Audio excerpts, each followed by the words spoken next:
tumwalike the President of the Republic of Kenya, His Excellency William Samoei Ruto. Thank you very much, Governor. Asante sana Mheshimiwa Governor, na waomba tuketi chini. Asanteni sana. Mwadhama askofu wetu mkuu, askofu wetu wa jimbo la Makueni, ndugu Paul Kariuki, maaskofu wote mlio hapa na viongozi wa kanisa, ndugu viongozi wote wenzangu, mawaziri, magavana, PSS, wa bunge la kitaifa na bunge la county, ndugu wa Kristo wa Makueni, tumsifu Yesu Kristo. Bwana Yesu asifiwe. Mbaito muyaseo, mia yataiwe. Bwana Yesu asifiwe. Hebu munisalimie hewani hivi nione. Asanteni sana. Kwanza wacha nichukue nafasi hii, Baba Askofu, ni kuombe msamaha kidogo, kwa sababu hawa watu ambao mimi nawaongoza pande hii ni watu kidogo wanazidi. Leo tulikuwa tumekuja kanisani, lakini wamepitisha mambo, imeingia katika ulingo wa siasa sana. Pili, mimi nataka niwashukuru ndugu watu wa Makueni kwa kutukaribisha hapa tena kwa siku ya leo. Nimshukuru Baba Askofu Kariuki kwa kutualika, na leo nilisema liwe liwalo lazima nifike, kwa sababu ile mwaliko nilipata wakati ule mwingine sikuweza kufika, lakini leo namshukuru Mungu ametupatia nafasi tuungane na waumini na wananchi pamoja na viongozi wa hapa Makueni tuweze kwa heshima tujenge kanisa hapa Makueni, kwa sababu najua ndio mapenzi ya Mungu kwetu. Vile vile mimi nataka niwashukuru ninyi nyote kwa kuombea nchi yetu, kuombea serikali yetu katika national government na county government, ndio sote tuweze kuwatumikia na vile vile tuweze kutambua na kujua mapenzi ya Mungu kwa taifa letu la Kenya, ndio tuweze kutekeleza.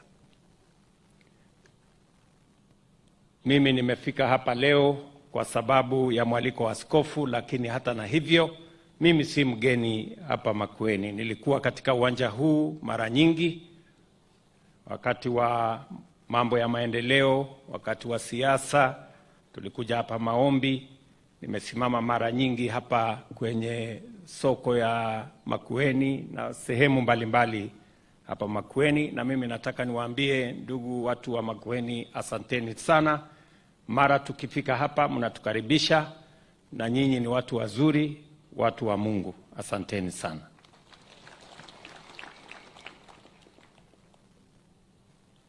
Viongozi wetu wa hapa wamesema kwa kirefu mambo yanayohusikana na mambo ya maendeleo ya sehemu hii. Na mambo ya maendeleo ni ya muhimu kwa sababu ndio nafasi tuko nayo wakati tunangojea kwenda mbinguni. Bado tuko hapa na nafasi kidogo. Wakati maaskofu wanatupangia vile tutaenda mbinguni, na sisi tunapanga vile tutatumia ile muda tuko naye hapa, tupange barabara, stima, nini, vitu kidogo kidogo tukingojea kwenda mbinguni. Na nashukuru sana kwamba nilisimama hapa mapema, nafikiri mwaka uliopita ama the previous year, na nikasema niko tayari kufanya kazi na viongozi wote waliochaguliwa, kwa sababu mimi naamini hakuna kiongozi anachaguliwa kwa bahati mbaya. Kila kiongozi anachaguliwa kwa mapenzi ya Mungu. Na kwa hivyo nikasema MCAs, wabunge, governor wenu, senator na kila mtu, mambo ya uchaguzi tumemaliza, sasa tuungane, tushirikiane, tupange vile Kenya itasonga mbele. Mimi bado niko na msimamo huo, nataka tushirikiane, tufanye kazi pamoja. Nataka niwashukuru wabunge, wananisaidia katika kupanga mambo ya serikali kuu. Wabunge wanapitisha sheria, wananisaidia mambo ya policy, na magavana wetu pia nashirikiana na wao, kwa sababu katiba ya Kenya inatuamurisha tuunganishe serikali ya kitaifa na serikali ya kaunti ili maendeleo ipate kasi. Kwa hivyo asanteni sana viongozi wenzangu kwa kushirikiana pamoja na mimi na sote katika mambo ya maendeleo ya taifa letu la Kenya. Nitasema tu mambo machache ambayo nimeulizwa na hawa viongozi. Moja wapo ikiwa nilisimama hapa na nikawaambia ile mjengo ambayo imejengwa pale ya manyumba imejengwa karibu miaka 30. Nitatafuta contractor tumalize, na mbali na hiyo nyumba 200 nitaweka mpango ndio tujenge nyumba 1000 pale. Tumemaliza mambo yote. Ningekuwa nimekamilisha mapema, lakini kuna watu fulani walinifanyia maandamano hapo katikati nini hawa kina Maanzo na wengine. Hata ngawaje saa hii wananiambia wao ndio wamechelewesha hii kazi, tungekuwa tumesonga, lakini sawa. So mimi nataka niwaeleze ya kwamba Jumatatu, this Monday, contractor anakuja kuendesha hiyo kazi. Nimeshamwambia governor ya kwamba anisaidie kuhakikisha kwamba pale tunakubaliana.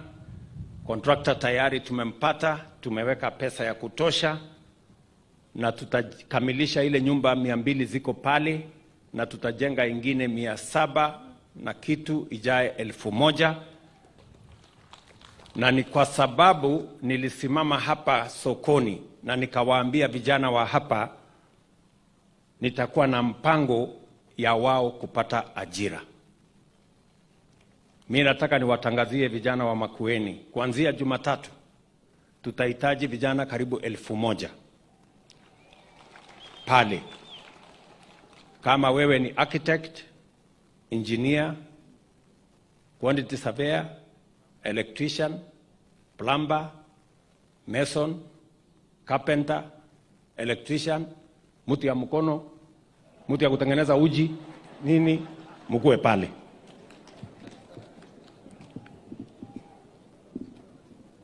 Na sio hapa peke yake, tuko na mpango ya nyumba karibu 3000 zingine katika miji mingine katika kaunti yetu ya Makueni.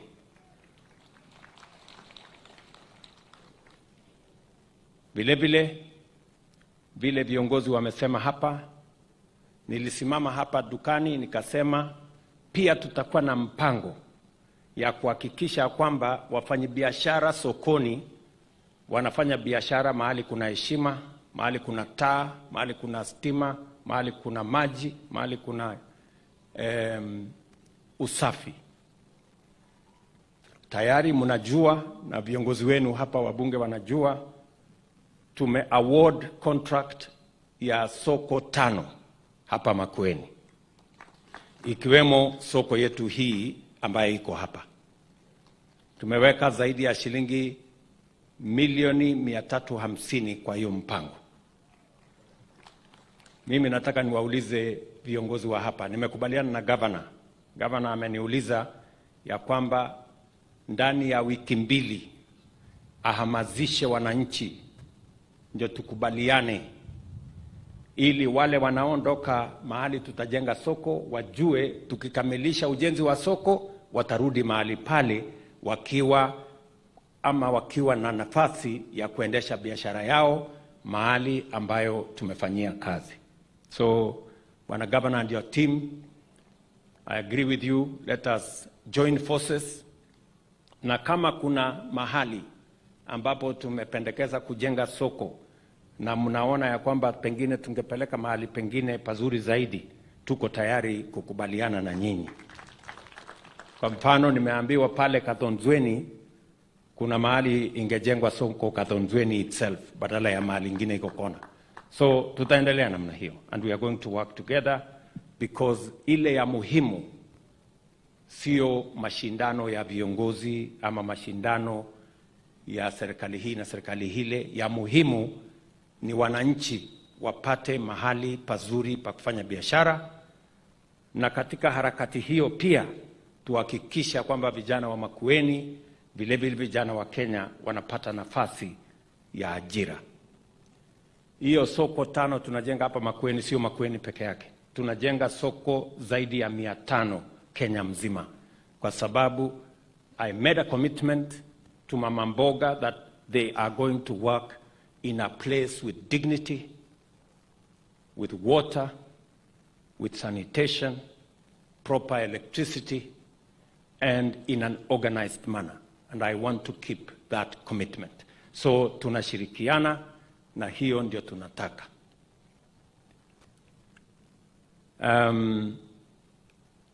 Vile vile mimi nataka niwashukuru viongozi wenzangu hapa, wametetea wale tumeketi upande huu.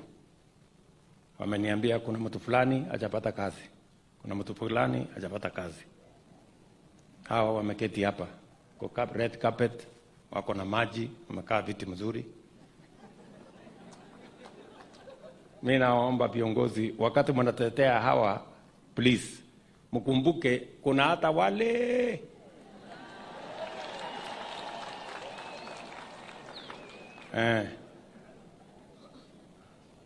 and if anything, wale they are more deserving. Tuko na vijana wengi zaidi ya milioni 4 Kenya wamemaliza shule, wako na certificate, diploma, degree, hawana kazi. So ya muhimu zaidi, na hawa tutapangana sisi hapa. Maneno ya hawa msiwe mnalete hapa, mnanitafuta kwa ofisi. Mkikuja hapa semeni maneno ya wale. Ama mnasemaje? Si maneno ya hawa tuongee mali ingine. Na tunakutananga kila siku. Mniambie wakati tumekutana huko. Hapa tukikutana tupange mambo ya wananchi wale. So vijana wa Makueni, na mimi nataka niwaulize viongozi, tafadhali. Na wauliza, and I am speaking to you as your father figure by office. Nataka niwaombe tuondoe vizuizi, kwa sababu saa zingine tukitaka kufanya kazi fulani tunaweka vizuizi. Mpaka mimi nizungumziwe, mpaka mimi nipatiwe kakitu, mpaka mimi ni hapana. Hiyo maneno tuachane naye. Hakuna mtu atapatiwa chochote. Niliwasema wafisadi na wakora na wezi mambo yao ni matatu. Wote, na haina rank. Hata kama wewe ni kiongozi, ukitaka kujiingiza kwa mambo ya ufisadi, mambo yako ni matatu. Sijui kama tunaelewana. Tuko pamoja? Kwa sababu hawa wananchi wametuheshimu. Sisi tuko na mshahara, wao hawana. Sisi ambao tumepatiwa kazi na wale wananchi, kama sisi ndio tutazuia nafasi yao pia wapate kazi, hiyo hata mbele ya Mungu tutapata laana. We must as leaders do everything possible to facilitate government programs, whether they are county or they are national, that benefit the people, because they are our employers, and it is the reason we have a job to do. So nawaomba. Mimi nataka pia nishukuru my younger brother Mutula Kilonzo Jr. kwa ile kazi anafanya hapa na ushirikiano ambayo tumeweka. Kwa maneno ya matibabu, mimi nilisimama hapa Makueni nikawaambia tutaweka mfumo mpya, kwa sababu ile mfumo ilikuweko ilikuwa na ubaguzi, haikujali wale wa chini. Ndio sababu tumebadilisha sheria, na mimi nataka niwashukuru wabunge kwa sababu tuko na sheria mpya sasa Kenya ya mambo ya matibabu, na hiyo sheria iko na mambo manne ya muhimu. Ya kwanza, tumekubaliana matibabu tunapeleka mpaka kwa kijiji, ndio tumeweka community health promoters. Kenya tuko na community health promoters 1,100 identified by the counties, equipped by the national government, because we are one government. Na pale kijijini tutakuwa sasa na muuguzi, community health promoter. Kila nyumba 100 tutakuwa na community health promoter. Anatembea kwa manyumba yenu, napima mambo yenu, kwa sababu tunataka kuanzia matibabu pale chini, bottom. Ndio tuanzie hapo. Ya pili, tumekubaliana ya kwamba kuna wananchi hawawezi kulipa bima ya afya. They cannot pay NHIF. Wale wako chini. Tumekubaliana ya kwamba hawa wote, we are going to identify them vile tuna identify wale wa cash transfer. Hawa wote tumesema for the first time, the people who cannot afford to pay for health insurance, the government of Kenya is going to pay for them. Ili kila mtu awe na bima ya afya, ikifika kiwango fulani aende level 3, level 4, 5 and 6 awe na bima ya kulipia gharama hiyo. Ya tatu, tumesema vile vile kwa wale wako na uwezo wa kulipa, pia tutawaweka kwa viwango. Kila mtu atalipa kulingana na mapato yake. Kwa mfano, wale watu wanalipa 500 saa hizi. Kama yeye ni mama mboga ama mtu ya bodaboda, mapato yake ni shilingi 5,000, 10,000, tutampunguzia, badala ya kulipa 500 kila mwezi kwa NHIF, alipe 300. Na tuko na wengi.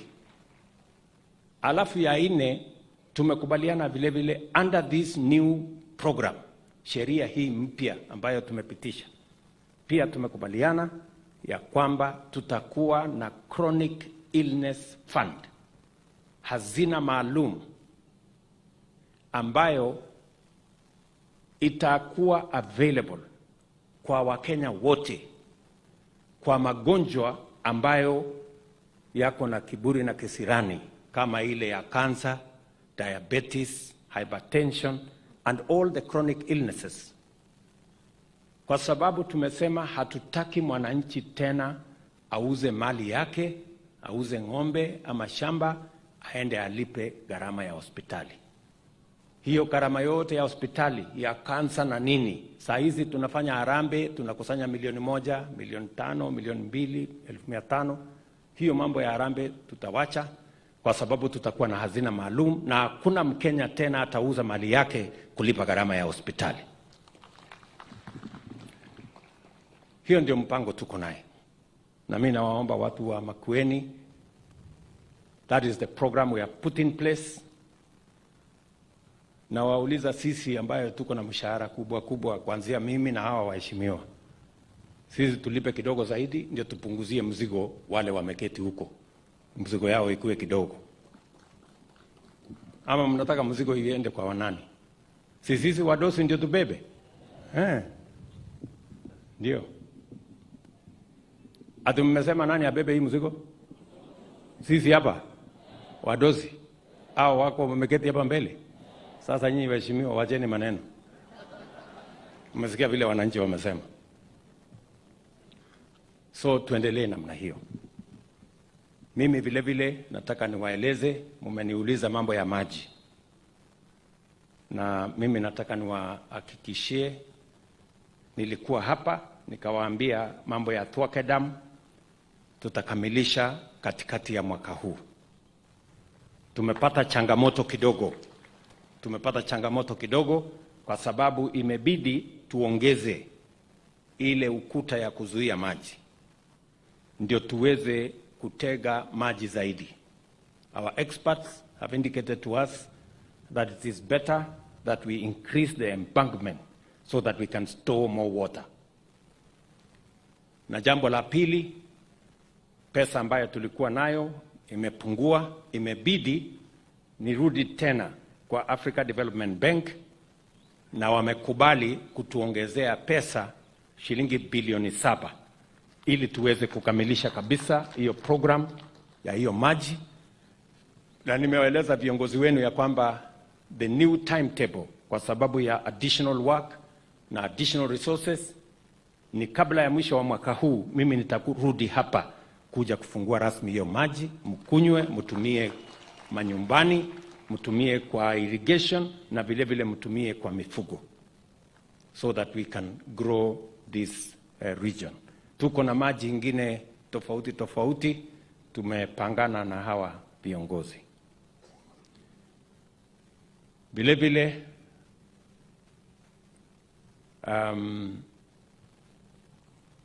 tumekubaliana mambo ya kuzalisha chakula Kenya. Na mimi nataka nimshukuru Mungu kwamba tulienda kiwanjani pale tukaomba Mungu pale Nyayo Stadium atusaidie mvua. Mungu ametupatia mvua mwaka uliopita, tukawa na mpango ya mbegu, tukapunguza gharama ya mbolea. And I committed, I remember nilisimama hapa nikawaambia hii bei ya mbolea tutatoa shilingi 7,000 ikuje chini. Leo mbolea tunauza hapa 2,500. Na mimi nataka nimuulize gavana wenu nimshukuru kwa sababu tumekubaliana na yeye mbolea isipatikane tu kwa towns kubwa, tusukume iende mashinani. Na hivyo ndivyo tunafanya. Nataka niwashukuru wakulima. Walituzalishia chakula mwaka uliopita. Kwa sababu ya mvua, mbegu na mbolea tulipunguza bei. Tukaongeza magunia kutoka 44,000 mpaka magunia 60,000, milioni 44 mpaka milioni 65 mwaka uliopita. This year tuna target magunia milioni 75 this year. Kwa sababu tunataka kuhakikisha ya kwamba tunaondoa aibu ya njaa katika taifa letu la Kenya. Na niliwaeleza hii njaa hatuwezi kufukuza kwa maandamano. Huwezi kufanyia maandamano njaa. Utafanyia maandamano njaa ndio itoke? Ama uvalie sufuria kwa kichwa, how is it going to help? So tumeshirikiana hivyo, na mimi nawauliza tena wakulima wetu wa taifa la Kenya. We have made arrangements again this year of seeds, certified seed. We've also made arrangements on fertilizer. The distribution is going now on across the country. Ndio tuzalishe chakula ili tuondoe njaa katika taifa letu la Kenya, tuwe na heshima. Na mimi nataka niwaulize, kwa sababu inabidi niwaeleze, tunatumia karibu bilioni 500 kila mwaka kuagiza chakula Kenya. Mahindi tunaleta kutoka nje, ngano, mchele, sukari, edible oil. Na hiyo bilioni 500 ni pesa nyingi. Badala ya kuendelea kuagiza chakula kutoka nje, jameni tuwe na mpango kuzalisha hiyo chakula hapa Kenya. Ili hiyo bilioni 500 badala ya kulipa wakulima wa nchi zingine, tulipe wakulima wa taifa letu la Kenya. Tunakubaliana hivyo? Tutashirikiana namna hiyo? Very good. So tuendelee namna hiyo, tushirikiane namna hiyo, ndio tuweze kufikisha mambo yetu mbele. Sitaki kusema sana, kwa sababu leo ni mambo yetu ya kanisa, lakini kwa sababu hata ingawaje tunapanga kwenda mbinguni, tuko na kazi kidogo tukingojea. Lazima tupange hapa, tusilale njaa, tupange barabara, tupange maji nini, ndio Kenya iweze kusonga mbele. Mambo yenu ya barabara, mimi narudi hapa kabla ya mwisho wa mwezi huu. Nitakuwa hapa Makueni na Ukambani kwa ujumla. Nitakuja na maneno yake. Nataka wabunge wenu wakiwa hapa. Katika budget ambayo mimi natengeneza saa hizi, napendekeza karibu shilingi bilioni 100 ya mambo ya barabara. Nyinyi wabunge munisaidie kupitisha huko bunge. Hapa Makueni nimeweka mpango ile ya last mile, kwa sababu najua watu wengi bado hawajafikiwa pia na stima. Hapa Makueni mwaka huu tumeweka bilioni 1.5 ya kuunganisha watu 25,000 wapya Makueni County kwa huduma ya stima. Na nimeweka mpango ya next year. Tumeweka bilioni 72 kwa program ya stima. Specifically 22 billion shillings kwa last mile connectivity. Wabunge wenu wako hapa, waheshimiwa, mupitishe hiyo maneno ndio tuweze kupatia stima hawa wananchi. Si ndio? Hawa wabunge ni watu wazuri. Ni watu wazuri. Kidogo saa zingine yes, lakini ni watu wazuri generally. Si ndio? So tupitishe haya maneno, tusongeshe mambo yetu mbele na tupeleke taifa letu la Kenya mbele. Mimi nawauliza tu wabunge ya kwamba sote hii kazi yote ambayo tumesema, ukweli ni kwamba hatuwezi kuendelea kukopa pesa ya kufanya maendeleo Kenya. Lazima tutafute mbinu mpya ya kutafuta mapato, kuongeza ushuru, ndio tuweze kupeleka Kenya mbele. Mwisho kabisa, kama Mkristo, mimi nataka niwaambie neno la Mungu linatufundisha kwamba kuna siku tutasimama mbele ya Mungu. Sijui kama mko na hiyo habari. Mko na hiyo habari? Kwamba kuna siku tutasimama mbele ya Mungu. Na mimi nataka, na nasema hivyo kwa heshima kubwa, najua maaskofu wetu wako hapa. Mathayo 25 mstari wa 35 kwenda mpaka 46 hivi. Neno la Mungu linasema tutasimama mbele ya Mungu. And each of us will give an account ya nafasi uliopata na ulifanya nini na hiyo nafasi. Unanielewa?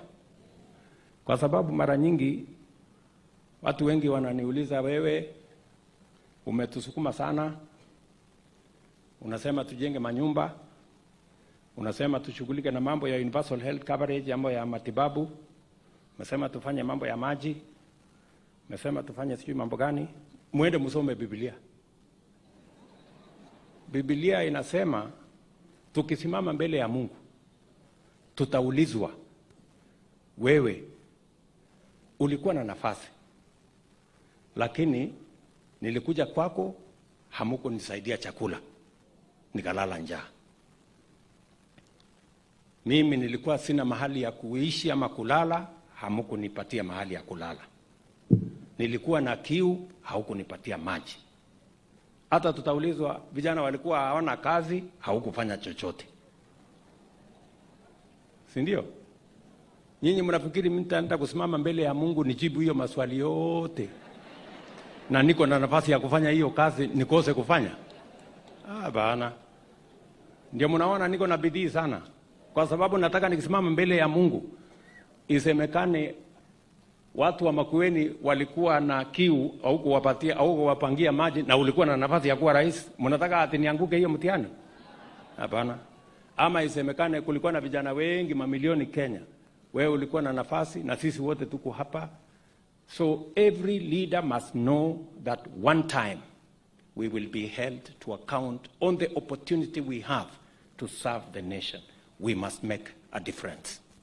So asanteni sana, nawapenda sana, na nimesema nitarudi hapa kabla ya mwisho wa mwezi huu, ama nikichelewa mwezi ujao mapema, ndio tukuje tupange mambo yetu ya maendeleo hapa.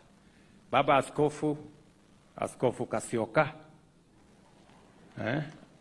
wewe ni rafiki wetu na tumefurahi sana kufika hapa kwa mwaliko wako.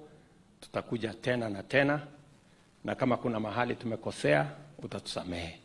Sio kwa kupenda, unajua hii watu tunachanganywa na siasa inaenda inachanganya maneno. Lakini Mungu atatujalia. Kwa hivyo ndugu zangu watu wa Makueni, asante sana. Na mimi nataka niwahakikishie hakuna sehemu ya Kenya, hakuna jamii ya Kenya, hakuna kaunti ya Kenya itawachwa nyuma kwa mambo ya maendeleo ya taifa letu la Kenya. We are going to move together. Kwa hivyo asanteni sana.